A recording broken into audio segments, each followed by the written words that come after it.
রিয়ামনির সাথে ডিভোর্স আমি ইচ্ছে করে কেমন আমি নিজে দিতেছি, রিয়ামনি দিতেছে না। কারণ এইরকম মেয়ের সাথে কোনো সংসার করা যায় না। কারণ কোরআন শরীফ যে অবমাননা করে, সে বাড়ে যায় এবং মনে তাকে ভালো করে ফেরানোর চেষ্টা করে। যে সমস্ত আমার বাবার মৃত্যুর পাশে তাকে পেলাম না, এই আমার দরকার নাই। সে বলতেছে পরকিয়া করি, পরকিয়া দূর করে। তুমি তো লিগেল বউ দাবি করো, পরকিয়া মেয়ে তো ওই জায়গায় হসপিটালে কেন বসে থাকলো? তুমি তাকে বের করে দিলে না কেন? পরকিয়া করে মেয়ে, তার তোমরা বের করে তারা তার দুর্বল কার মধ্যে? এই রিয়ার মনির মধ্যে। তার মধ্যে দুর্বল না হলে তাই সেই মেয়ে গেল, তাহলে কেন বের করে দিল না? একটা আমার ওই জায়গায় আমার বাবা কথাতে তোমাকে 10টা মেয়ে গেল, তাই মানা করবো না? আমার বাবার সেবার লোক দরকার ওই জায়গায় তোমার। ওর ভিতরে মন মানুষের না, তুমি সেবা করবে না, আর একটা লোক সেবা করতে তাই করে পরে গেলাম। পরে গিয়ে বলতে কোন তুই বেটে আমাকে কাপড় খোলা অবস্থায় ধরছে, আমি ওই মেয়ে অবৈধ অবস্থায় কাপড় খোলা অবস্থায় হাতে না ধরছে। ভাই দেখেন, কেউ আমার একটা কোনো ফুটের বের করতে পারবে যে আমি পরে কে একটা ফুটের দেখাইতেছি? দেখেন পরে কে। কিন্তু আমি তো সেলিব্রিটি, হিরো আলম, আমার তো 10টা লোক টিকটক বানাবে, 10টা লোক ছবি তুলবে, 10 জন আমার কাছে আসবে। এটাই তোমরা পরে কে ধরো কেন? পরে কে তুমি হাতে নাতে ঘরের মধ্যে ধরো আমার। আলম ভাই, আপনি ওই মেয়েকে নিয়ে 3 মাস বাসা নিয়েছিলেন, এটা রিয়ামনির অভিযোগ। আচ্ছা, রিয়ামনি বলছে আমি মহানগর প্রজেক্টে 3 মাস বাসা নিয়ে রাখলাম। তুমি যখন খবর পাইলা, তুমি তো লিগেল বউ দাবি করো, 3 মাসে তাহলে ওই বাসায় এসে আমার ধরলা না কেন? কেউ ওই মেয়ে ধরলা না কেন? এই তুই এখানে তো আলমের লেগে বাসা বাড়ি লেভেলে আসিস, তুই বলে আলমের বউ, তুই প্রমাণ করলা না কেন? তুমি জানিয়ে চুপচাপ কেন থাকলা?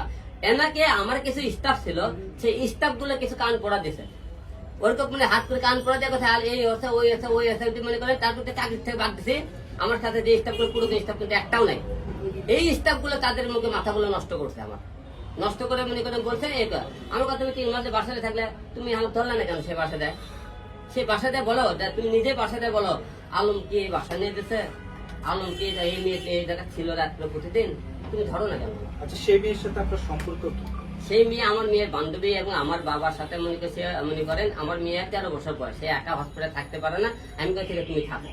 সেই মেয়ের সাথে মনে করেন ওই মেয়ে বলতে আরো কটা মেয়ে গেছিল, আরো 3-4টা মেয়ে কিন্তু ওখানে আসলো, একদিন চলাফেরা করছে। কিন্তু ঢাকা শহরে তো আমার কোনো লোক নাই। ঢাকা শহরে তো আমি ছাড়া আমার দ্বিতীয় কোনো লোক নাই। আমার ঢাকা শহরে ভক্ত গুলো এরাই আমার লোক, আমার কাছের লোক, এছাড়া কোনো লোক নেই। আমার বাবার মৃত্যুর সাথে কি আমার আত্মীয়, কি আমার গার্লফ্রেন্ড, কে বয়ফ্রেন্ড, এইসব তো আমি দেখতেছি ওই জায়গা।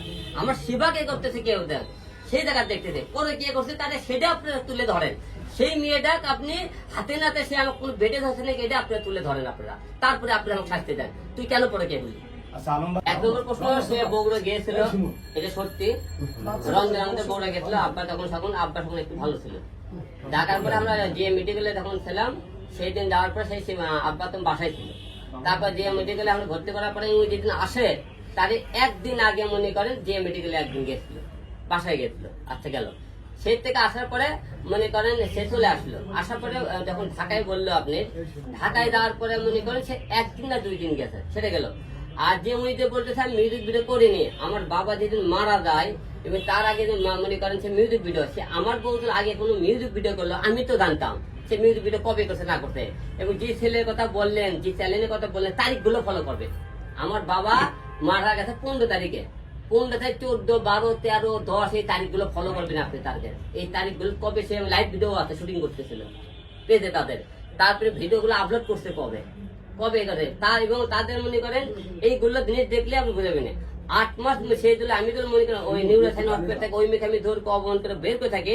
নিউরোসাইন হসপিটাল 6 তলায় 20 নম্বর কেবিনে আমরা ছিলাম।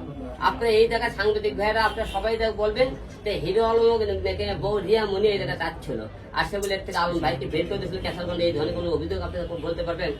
আচ্ছা গেল, এখন রিয়ামনি ওই মেয়ের ছবি ছাড়ে বলতেছে হিরো আলমের বউ, হিরো আলম 4র্থ নম্বর বই, হিরো আলম এটা প্রচার করে, এটা রিয়ামনি প্রচার করতেছে। আমার কথা, ওই মেয়ের যখন 4র্থ নম্বর বউ তুমি যখন প্রচার করে দিলা, ওই মেয়ের তো একটা ফ্যামিলি আছে, সংসার থাকে। ওই মেয়ে এখন তো বলতেছে যে এখন কেউ তো জিজ্ঞেস করে, আপনি বলে রিয়ামনি বউ, রিয়ামনি তো বলে আমি বউ, আমি বলতে সমস্যা কি? তুমি তো তাকে যে বলাও, দোষ তো আর আমার নাই এই জায়গা। আমার কথা, আমি বিয়ে করলে তুমি কাগজ দেখাবা, বার করো, ঘুটে টাকা কাম বিয়ে করে, আমি তো ওই বইতে কাম করে সেই জিনিসটা তত্ত্ব করে তুলে ধরো। আমি যেরকম আপনি প্রমাণ সাহেবের কথা বলছি, এই প্রমাণগুলো জুয়ে এক একটা প্রমাণ দিয়ে আপনি সেটা কথা বলতে বলেন, তাহলে আপনার যে শাস্তি দেবেন আমি মাথা পেটে নেবেন।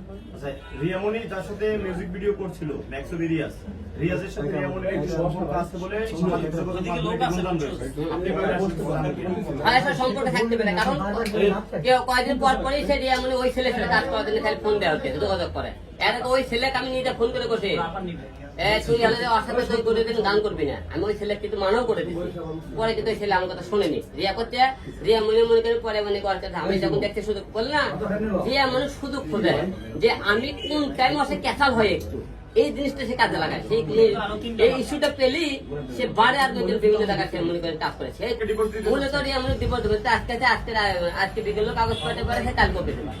আমি আজকে দিয়ে আজকে সেটি করতে আসলে একটা প্রশ্ন ছিল যে এই মেয়ে বারে কাজ করে, তার জানা সত্ত্বেও আপনি বিয়ে কেন করলেন বা তার সাথে রিলেশনে কেন জড়ালেন? আসলে আমি যখন নুসরাত যখন চলে যায় বিভিন্ন লোকের সাথে নাচ গান করতেছিল, আমি যখন দিশার হয়ে আমার একটা মেয়ে দরকার নাচে বিভিন্ন প্রোগ্রামের জন্য, সে বিভিন্ন প্রোগ্রামে ওই মুহূর্তে ওই মেয়েটার সাথে আমার পরিচয়টা হয়।